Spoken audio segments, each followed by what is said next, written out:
Hey there, I'm Miska and welcome to HitScan. We're looking at a patch that just hit the Overwatch Live client, and it's very similar to the patch that hit the PTR last week on Thursday. That's 5 days ago.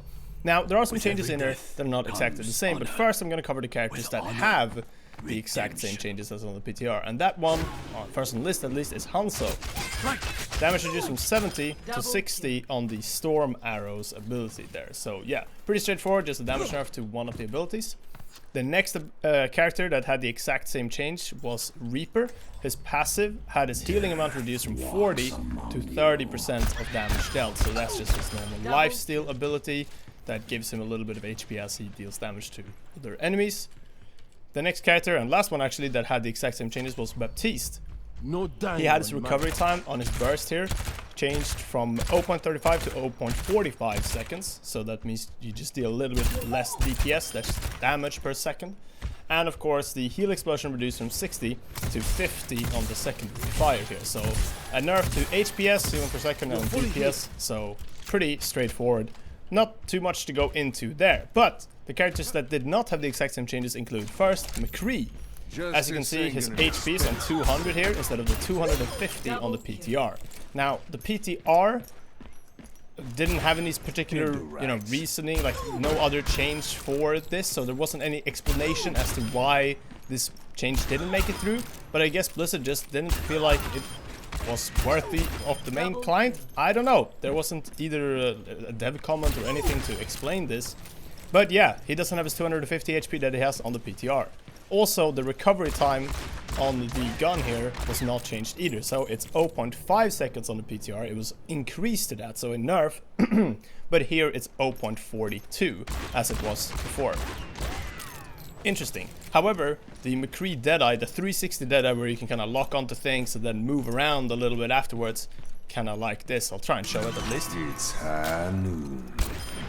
Okay, that didn't work at all. Great. Either way, point is that you can now move around as you're using the Deadeye. So basically, you don't need to just stand completely still looking in the same direction. You can actually move around and hit multiple targets that are kind of behind you and so on. Could be useful if a Genji dashes behind you and you kind of shoot and spin around at the same time. I'm gonna try once more to show it off here in the practice range, but it's a bit hard because of, well, the environment really isn't ideal.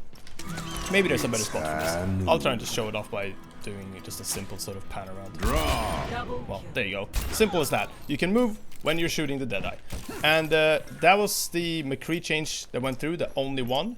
The changes for Orisa were pretty similar to what they were on the main client, sorry, the PTR client. But here the damage was reduced from 11 on the main gun to 10 instead of 11 to 9. So other than that, we have the exact same changes, but yeah, that one extra damage Blizzard felt like Orisa was worth. And we also have, of course, this change that went through. The cooldown has been increased to 45 from 8 to 10 seconds, so yeah, you can see that there in the bottom right. And we also had the snare duration reduced from 1 to 0.65 seconds on the halt. Interesting.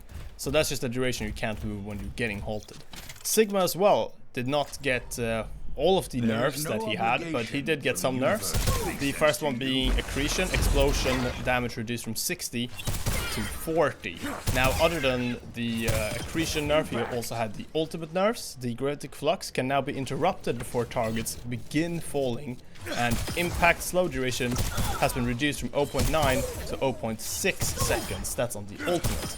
But one change that didn't actually make it through a nerf was the range change. So they changed Sigma's range on the PTR from 22 about here to 20 with the Hypersphere. So you could only hit if you were at this range, but as you can see on the live client, you back up to 22 or so and you can hit just fine. So that was pretty interesting how they took that out, and I feel like, I guess that wasn't really Sigma's problem anyway, so I guess that's fine. But yeah, I didn't spot that first either. Ryan had to point out some of this stuff to me because I just was so surprised that the patch was even live. I'm gonna just show off the ultimate here and cover the ultimate nerf once again, because it is probably the bigger Sigma change. So the ultimate Gravitic Flux can now be interrupted before targets begin falling, and the impact slow duration was reduced from 0.9 to 0.6 seconds. That's it for the changes. Now, I'm gonna link the patch notes in the top comment, or I'm gonna try to if I remember to. And I also want to just cover real quick why this is a big deal, because there was no download, at least for me or other people that I've seen, for this patch. That means that Blizzard were able to essentially hotfix this in, or at least make these changes happen without having you download something for the game. That's pretty big. If you don't have to do that, that means that they can do this a lot quicker for consoles as well. PS4 and Xbox don't have to download anything either, I assume. And yeah, that's a pretty big deal. It means that they can push out patches just way faster than before.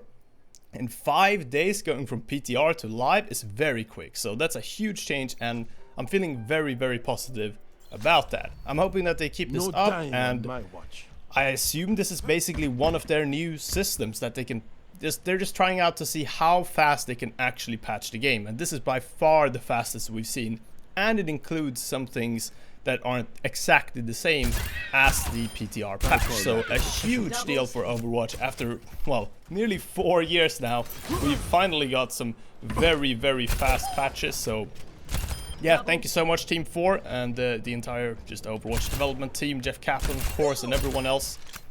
This is pretty dang cool, and I'm surprised that they were so aggressive with this, and I feel like it's really boding well for 2020 with that as a start. Okay, that's everything for this video. Thank you very much for watching, and yeah, I'll see you guys next time. Bye bye.